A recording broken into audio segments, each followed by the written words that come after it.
Hey guys, welcome back to Crazy Dave's Kitchen. Alright, if you just got done watching one of my previous episodes, you know that I mentioned coming up was the beef jerky. Now, not the regular teriyaki beef jerky that I've shared with you guys years ago. That one is actually an award-winning one.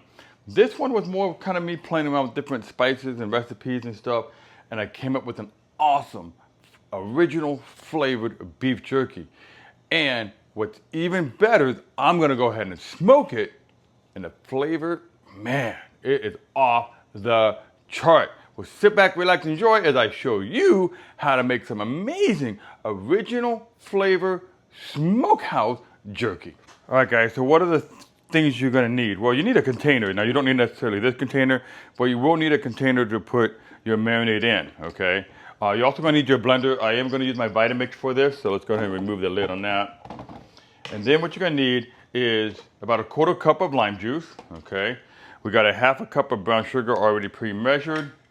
We're gonna use a quarter cup of organic chopped onion. Now, if you wanna use onion powder, that's fine, but this chopped one is just as good.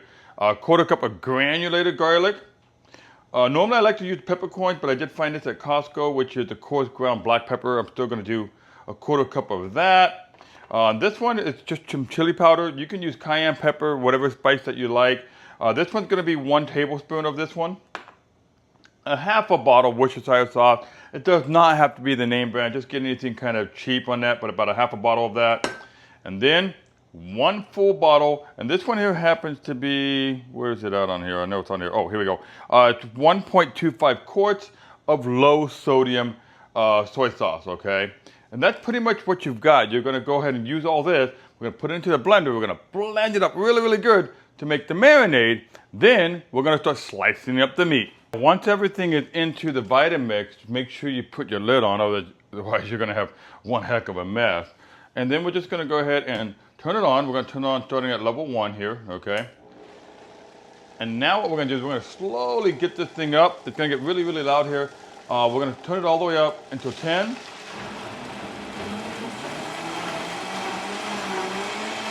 And now we're just gonna go ahead and let that sit there for a little bit, let it mix, grind up all the peppercorns, grind up all the spices, and then we're gonna go ahead and pour that into the container. All right, guys, so one of the things I did is after I was done blending the mixture, I went ahead and I taste tested the marinade. You have to kind of sometimes adjust it accordingly. So I ended up adding another 2 quarter cups, so basically a half a cup of the onion, what is that? The chopped onions, okay? And now the flavor is really, really good. I like the balanced flavor on that. We're gonna go ahead and pour the marinade into my container, okay? Now again, if you guys don't have one of this, that's fine. The only thing you're gonna be doing different is you're not gonna be able to do the vacuum that I am gonna do. But what you can do is you can still kind of put it in a Ziploc bag and get all the air out, and then you start massaging the meat, you know, really, really good. Every couple of days, massage it, massage it, massage it, and that way there, it's gonna get really nice and tender, and the marinade's gonna fit. I'm gonna move this off to the side now, because now what I gotta do is I gotta bring out my meat slicer. Right now, I just pulled the meat out of the fridge. You know, let's talk about the meat here. Crazy Dave normally likes to use USDA Choice, but on this one, you'll see it actually says USDA Select, okay? And I'm okay with that. Let's see if you guys can zoom in on that, or I can bring you the camera. You'll see what says USDA Select. Beef jerky is perfectly fine for using Select. You don't have to use the expensive grades of meat on that. I did get this at the Costco Business Center. Your normal Costco will not sell it. This one whole thing right here was about $65, $66, so say about $67, give or take. I got this back on August 22nd, so I wet aged it for a little bit. Actually, no, not buying it. I bought it actually when it was packed on July 8th, my bad. It's sell by August 22nd. And what is today, like 9/1. So it's been in my cooler here, kind of wet aging for a little bit. I like to wet age my meat because it gives it the tenderness. This is a beef round tip whole, and it is Select. So what I'm gonna do is I'm gonna go ahead and cut it in half. That way it fits on my slicer and start slicing this thing up. And then we're gonna get into the marinade. So I cut it in half. This is what it kind of looks like here. And then I'm gonna put it onto my slicer, okay? And we're gonna start slicing away. It's gonna get a little loud here. Have your gloves on. And what we're trying to do first is I need to determine at what thickness I want this to be. So I want a little bit thicker than that. So let's try this again. And that's a little thick. So we're gonna back it off a little bit. And let's take a look. And that is actually gonna be a perfect kind of size. Not too thick, not too thin. And now we're just gonna go ahead and slice it all up, and I'll bring you guys back. I got done slicing this meat. This is a meat cut that I normally don't use. I just thought I'd play around with it. I'm not really jazzed with it. I normally use more of a rump round or the eye rounds. But some of it came out pretty nice. A lot of it came out kind of like, chunky, like, something like that. But don't throw it away. We might be surprised at the end that it may actually come out really super well. When you get these pieces, save them. Don't throw away the gristles. Don't trim that off. A lot of people actually like the gristle because that happens to take a lot of the marinade.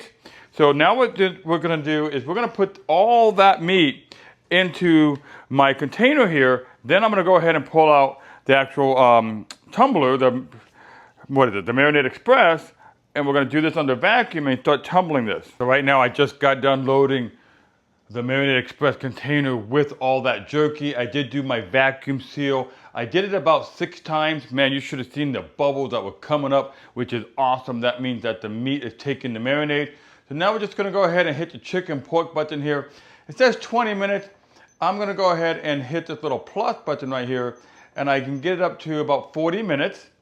Now I'm gonna go ahead and hit start, and it's gonna start tumbling.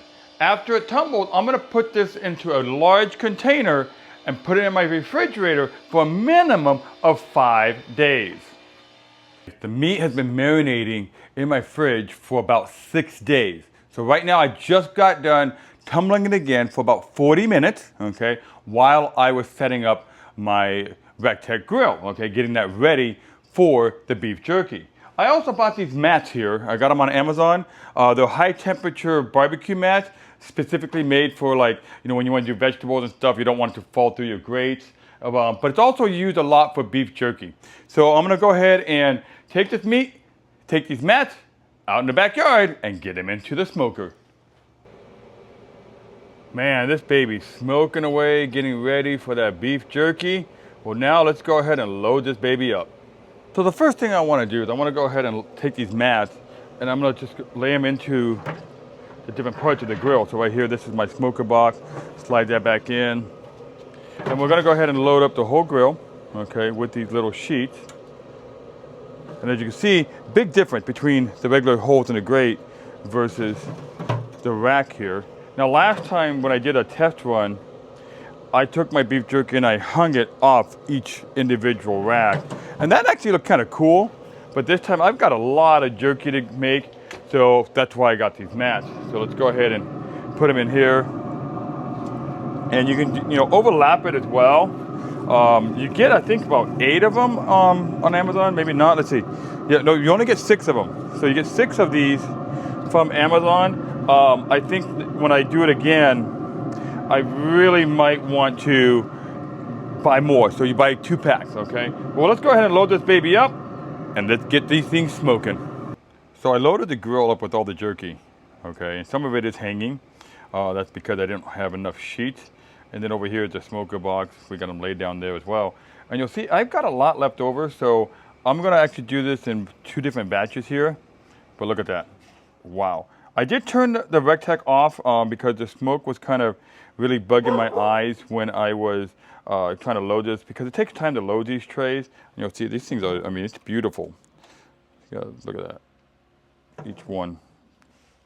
So now it's time to set the grill on low and let these smoke. Now, it's not just limited to Recteq. If you have a Traeger, you can do the same thing. Just set your grill on low. I am using the Bear Mountain pellets along with the Royal Oak charcoal pellets. I like to mix those together, and that way there we get a really good, nice, smoky flavor. All right, well, now it's time to close this baby up and fire away.